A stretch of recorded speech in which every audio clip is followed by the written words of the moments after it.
artzain txakurrez ari garenean, eiza txakurrez ari gara. Edo behintzat artzaintzarako eiza sena beharrezkoa izango dute. Eizaren senean dagoen portaera nagusietariko bat da harrapakina jarraitzeko sena, gogoa. Alegia mugimenduan dagoen edozerri segitzekoa. Eta artzain txakurrek noski senean daramaten portaera hori ezinbestekoa dute artzaintza egiteko. Aldiz gure inguruan ibilgailuz josita gaude zeinek mugimendua islatzen duten egunerokotasunean. Eta honek erakargarritasun handia du gure txakurrentzako. Horregatik askotan kontrola galtzen dugu gure txakurrak kotxe baten atzetik adibidez korrika hasten direnean.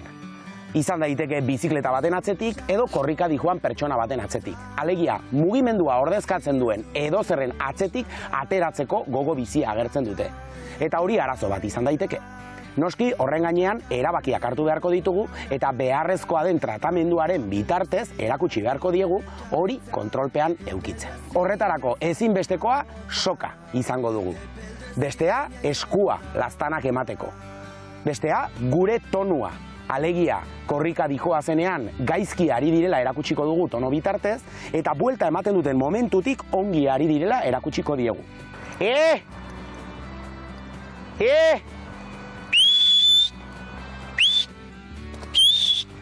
Azkenean, agindu importante bat landuko dugu, deia. Alegia, guregana etortzeko ezinbestean erabiliko dugun komandua. Horrela, poliki-poliki, txakurra kontrolpean daukagula ziurtatuko dugu.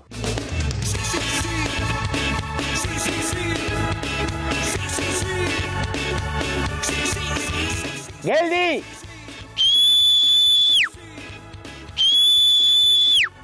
Nik ariketa hau egiteko eta kontrol hau lantzeko laguntza eskatzen dut normalean. Leku edo bide lasai batean jarri eta norbaitek kotxearekin aurrera eta atzera egitea eskatzen dut. Bera pasatzen denean, hasieran txakurra laizterka nola joango den ikusiko dut, bere portaera ikusiko dut. Eta hasiko naiz deia lantzen. Oso ongi. Geldi, oso ongi. Oso ongi etzan. Bere portaeraren ondoriozko nere tono txarra jasoko du, eta datorrenean, alegia deitu eta neregana egiten duenean, tono atseginez jasoko du. Oso ongi politia, oso ongi xarde etzan. Berriro ere laguntzailea kotxea hartu eta nire ondotik pasako da. Eta kasu honetan txakurra lotuta eukiko du. Berak jokabide berdina agertuko du noski, eta ateratzen denean lotuta ikusiko du bere burua. Horrela, deitu eta nere ondoraino gerturatuko dut.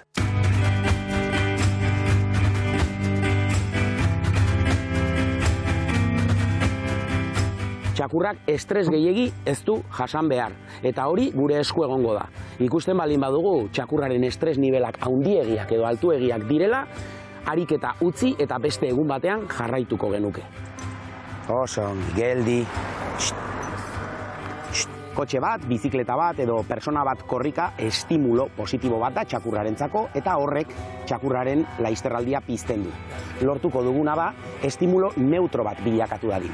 Eta horretarako ezinbestekoa da estimulo horrekin lan egitea. Beti modu kontrolatu batean. Soka bidez eta kontrolpean daukagun egoera baten bidez. Arriskuak ekiditeko, noski.